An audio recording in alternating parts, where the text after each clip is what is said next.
एक ब्राह्मण जंगल में तपस्या कर रहे थे। उनका नियम था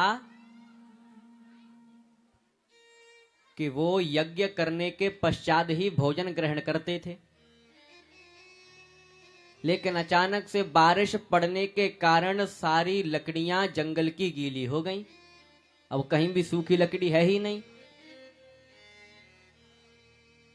और तो और उनका नियम यह भी था कि अपने ही हाथों से बना हुआ भोजन पाएंगे।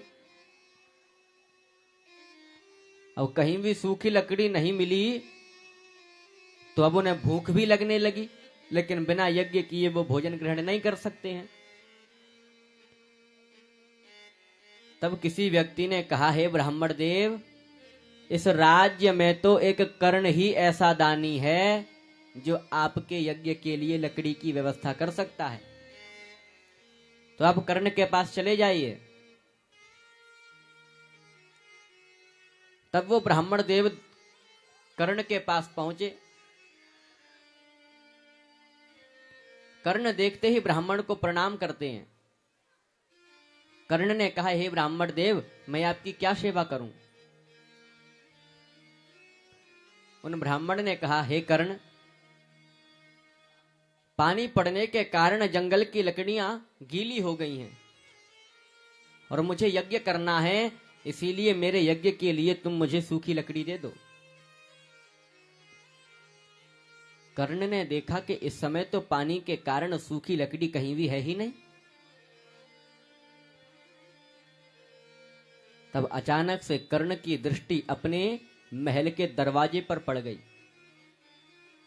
जो कि चंदन की लकड़ी से बना था, हीरे मोती जड़े हुए हैं।